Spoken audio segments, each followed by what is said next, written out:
back to Throwback Thursdays for another retro review here at the K.O.E. Nation. I am your King of Extreme, Lord Phil, K.O.E. Yes, here to give you another marvelous retro review from my time over at the Revolutionary Wrestling Podcast, but I thought it would be the perfect time for me to bring that over here to you at the K.O.E. Nation with just a little added Phil K.O.E. flair. So without further ado, folks, let's get to the show and enjoy this retro review. For our review of Teeling Irish Whiskey, I am the devilishly handsome outlaw himself. And he is. Thank you, sir. Your King of Extreme, Phil K.O.E., joined by my indomitable broadcast partner in inebriation, Tony, mother, fucking G, 2 belts, triple belts, like, share, subscribe, Revolutionary Wrestling Podcast, Dog and Chicken Show fame, folks. This is your one-stop shop for all things wrestling happenings and, of course, alcohol reviews. Here we go. This is fun. I am really liking what we have on the bar tonight. You are a big fan of Irish whiskey. Yes, I am. And this is a brand that, I'll be frank, I've overpassed several times. I've seen it on shelves, and I've not really given it a second look, and that was not fair of me. The Spirit of Dublin Teeling Whiskey. This is their small batch that is aged in a rum cask, which is very unique for Irish whiskeys. I just thought I gotta try this. The owners of Teeling said that this is their cocktailing whiskey. Okay, and is that because of the casking? I would assume so. Okay. And in my experience with it, the bottle's down to here, so I haven't had a lot of cocktailing, but with the small amount that I have, Before we works with everything. Before we even get into a smell and a taste, what would you cocktail this with? Oh, Jesus. For me, sodas, Irish is ginger ale, and that's it. Sodas, fruit juices, Okay. God, grenadine, bitters. Okay. The essential cocktail. It's Okay. Any cocktail that calls for whiskey, this works. This would work in. Okay, like I have yet to come across anything that it didn't work with in a cocktail. And the price range on this is? I got it for $29 plus tax. Okay. So not bad. Good for an Irish. Good for something you can cocktail. And not bad price. Let's see how it hits nose.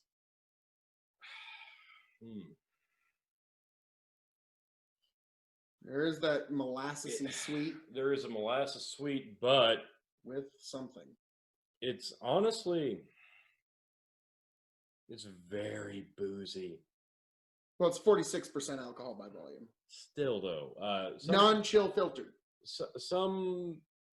I'll be frank, a lot of Irish whiskeys can hide that ABV on the smell, and this one does not. I don't even think it pretends to try to hide that this is very boozy. It's not a bad smell. Molasses with corn. I think that's what it is. Corn whiskey is what I'm primarily smelling. And it's a good smell if you like that. Yeah. And I do. The small batch does have, from my research, correct me if I'm wrong in the comments, but I'm pretty sure, the small batch does have corn in its mash build. It has to. It's a good smell, but it's corn with that molassesy sweet on it. It is a very boozy, potent smell, and that it's hard to get past that. I'll be honest. If that's something you smell and you can't get past, it's gonna be hard to get past the boozy smell. All right.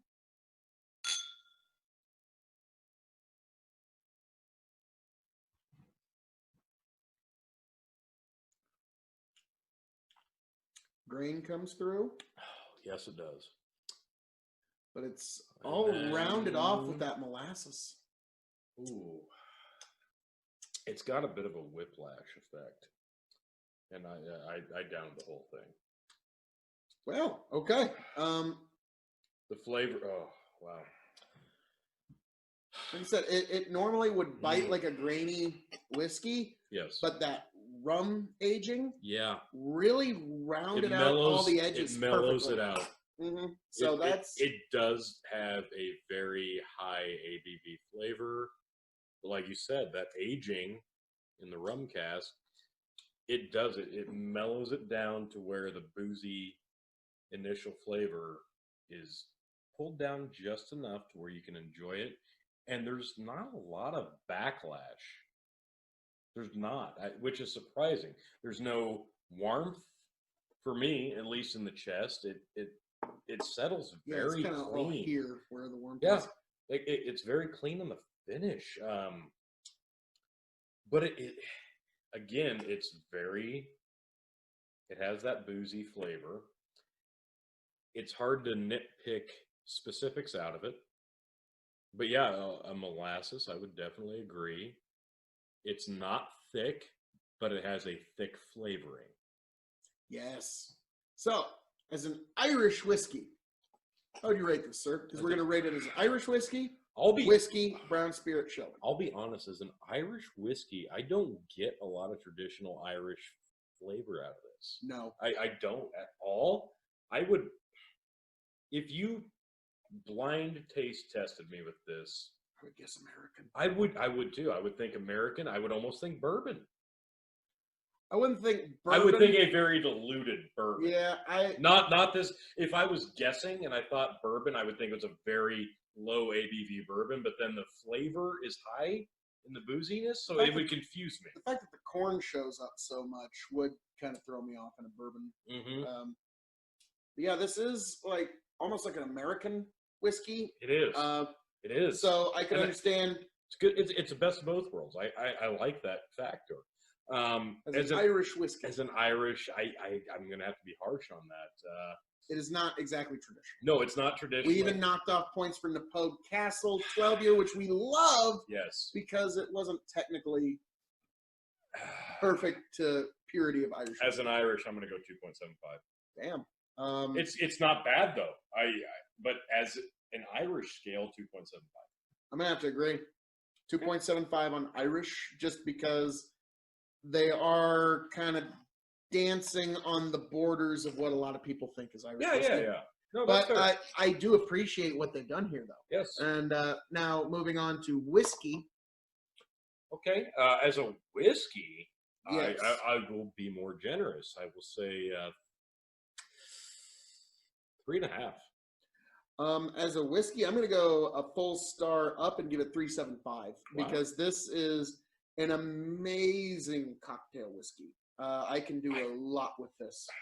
There's in fact, I haven't found a cocktail that it hasn't worked for. Mm-hmm. So 3.75, and if you really like it, I could even understand if you wanted to give it 4 stars in that regard. I'm going to save that for the brown spirit rating, and I think you're right. Yeah, you could do a lot with this. I think this would be something you could pair with a ginger ale very nicely. Mm-hmm. Yeah, I think this would go great with a ginger ale. I would definitely want to try that. For a brown, I will go 3.5. 3.5. For brown spirit, it's just shy of 4. It's not quite 4. So I'm going to go 3.8. I'm actually going to go above 3.75. Wow. I'm going to go 3.8 as a brown spirit. There's a lot you can do with this. I agree. It's, oh, man, that's so good. It's very straightforward in smell and its taste, but it is diverse in what you can do. Also, for its price, yeah, I can see this being on... Yeah. Being stocked in my bar for some time, even after this bottle runs out, I could see myself getting another one just for its cocktail potential. I may, to be frank with you, after tonight, I may never again drink this whiskey neat because it's just so exquisite in cocktails that's how I think it really should shine. That's just the way I see Okay. it. So I agree. yeah, I get that. 3.8 as now shelving. Here's an interesting one. Top, middle, bottom. That's right on the cusp of my middle shelf. Okay. Now, when you say cusp, are you saying it could be on the bottom? It could be upper. Or It could be. It could be upper. It could go to your upper shelf. It could. Okay. It not could. bad. Again, like it is very boozy, but it's very diverse. I could put it on my top, but it would probably be on my middle. It's also non-chill filtered, so it doesn't get a lot of those oils out. And some people prefer chill filtering. Some people despise it. And that's just a personal thing depending on you. Very nice. Yeah, very so nice. Teeling on your small batch. Well done, gentlemen. It's well done whiskey. Now, Teeling single malt. I wasn't able to quite yet get my hands on the Teeling single grain aged in a wine barrel. Oh, I'm looking forward to that. Oh, my God. You have no idea. But I did get their single malt offering. Now, single grain, I'll get into that. One of the more, I don't know, deceptive labelings. And people assume it's from a single grain, but it's like single distillery made from grain. All the grain. But this is single malt, which means it's made from malted barley. That's a nice cork.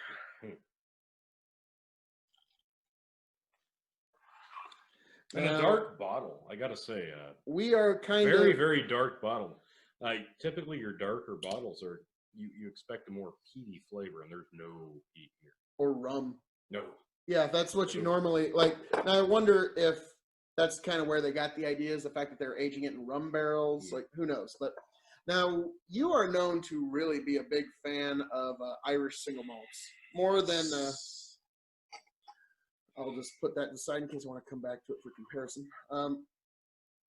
But we're comparing this to the Pogue Castle 12, basically. Wow, different nose entirely. No, it's not even remotely the same thing. Which is shocking that the same distillery can get you two vastly different products. Impressive that they divert that much attention to do bottles. I like that a lot, that they pay that much attention to detail. That's nice. The nose this is single malt, but it's not just Scotch. You know what I mean? Like, no, it's not Scotch not. From Ireland. It's not. You get that familiarity with it. I can see that. There is a distinct smell that I just cannot put my finger on. It's not peaty. No, it's not. I'll be honest, some folks love the peat. I'm not one of them. I would be inclined to. I've come around a bit, but there's none here. Yeah. But there is a definite fragrance that I just cannot pinpoint. Yeah, there's something there, and I don't know what it is. But the more you go in, the deeper you dive, the more you smell it, you get more and more and more booze. Obviously, the deeper you dive, you're going to get more and more booze, but you get more familiarity with this, the initial boozy fragrance. This, you have to dive. Another 46% ABV. Okay. I think that's just from them not chill filtering it. Okay. Chill filtering it drops it down to 40 ABV generally. Okay. So, well, fragrance-wise, I like it. I just can't. There is a subtle fragrance that is like you so get familiar. You get the malted barley in the middle, but it's surrounded by so much stuff. It's that familiarity with the single malt. It's like a floral. It's a subtle floral. Yeah. Let's see how it goes down, sir.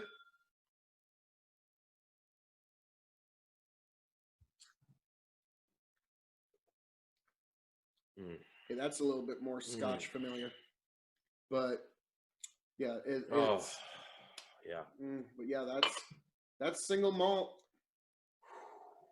Oh yeah, no, that's marvelous. Tell me if I'm wrong here, T. You're gonna think I'm either right on the money or I'm insane. Okay. Does this remind you of Cardew 12?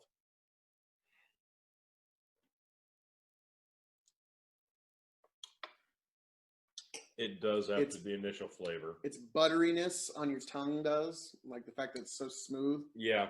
The initial The flavor's initial different? flavor passes, and then yes, I can see the comparison to Cardew. I really like that.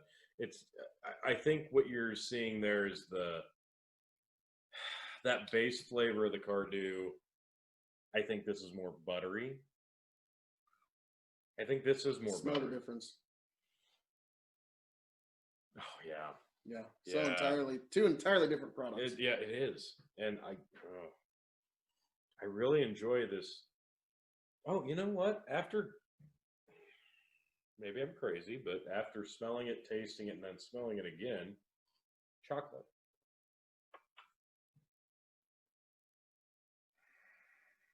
Cocoa, maybe.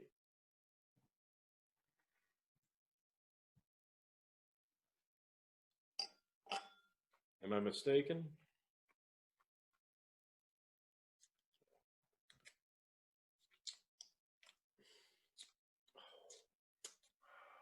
That's really good.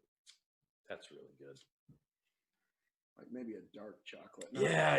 Not milk chocolate by any measure. Yeah, like a dark. Yeah. Oh, you know what? Like Hershey's powder. The Hershey cocoa powder, not the mix, but the cocoa. Yeah, like the cocoa powder. Yes, exactly. A hint of that. It's not overbearing, but yeah, it's kind of on your tongue.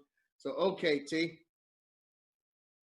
This is gonna be an interesting one. I'm looking forward to your okay. As an Irish whiskey. As an Irish whiskey. Again, I have a very streamlined idea of what I want my base Irish whiskey to taste like. And since we started doing these reviews, my worldly opinion of Irish whiskeys has been greatly expanded. Peppery. We've come to expect not just Irish flavoring, but buttery flavors and minty flavors. And this, there's a spicy mint. There's a cocoa-y mint is what I'm getting. A cocoa-y mint pepper, like you said, pepper. This is for me as an Irish. This hits on some different levels that I never really expected, which is a pleasant surprise. And I'm actually going to give this a 3.25 on Irish. On Irish, give it 3.25. Yep. I'm going to be a little more generous than you on that for Irish, and I'm going to give it 3.75. I think it's an excellent Irish whiskey. I could go up because I'll be frank, I really, really, really like this. I would like to try this with water, with ice. I would not cocktail this. I would not. I would slightly dilute it, maybe, but I think the base flavor is just the two best. very different people, Tony. All right. No, you are right though. This wouldn't be my first choice for a cocktail. No. This, yes. Yes. This, no. Now, as a whiskey. As a whiskey? Just a drinking whiskey. I'm going to go 4. Wow. I thought that might hit you odd, but wow. Yeah, I'm going to go 4. I was going to stick with 3.75. No, I'm going 4. As an Irish whiskey, 3.75. As whiskey, sticking at 3.75. As whiskey, I'm going 4 because I don't know. There's something about the bottle, the label, the smell, and the taste that make me want to go back for more. But not just that, I would want to share this with other people and get their opinions on it as a whiskey. Nice. So this would be one you'd want to use for social gatherings. Mm-hmm. Okay. Absolutely. All right. As a brown spirit. As a brown spirit. So you're comparing it to a pretty wide range. Yeah, as a brown spirit, 3.25. 3.25. Yep. I'm going to stay consistent in my review of this one, and as a brown spirit, 3.75. It is a 3.75 in any category you want to. It is damn near a 4-star whiskey by any measure you want to look at it. I give that rating because the flavor, as many samples as I've taken, each time it's been consistent, and the aftertaste has been consistent, and there's a slight bite. I mean, but we are a little more seasoned at this point. But consistently, there's no burn. And I think that's, for a brown spirit rating, I think that's key.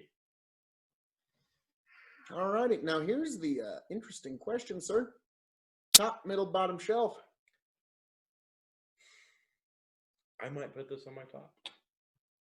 Damn. I might put this on my top. I really, really like this. Damn. Really That's a hell of an endorsement. It takes a lot to get Tony to put a whiskey on his top shelf. Now, if it's Irish, that usually helps. It does, and it is, and it does.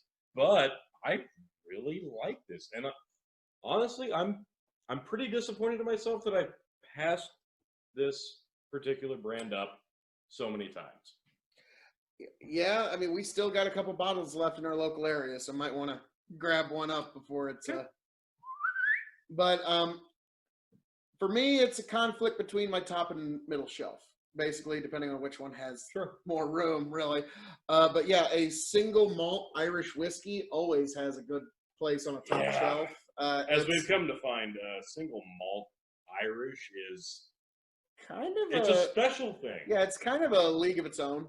But particularly like the Napode Castle, it's a favorite here at the podcast. What can I say? That was amazing. One that I took 2 years to come across when I finally got it in Houston, which was such an elated time for the both of us. And we got back and we got to try it. We enjoyed it so much, and you even picked up a bottle yourself.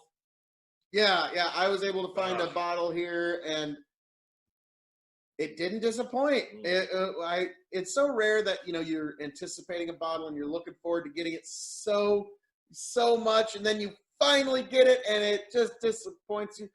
But when what was that? Don't worry about that, sir.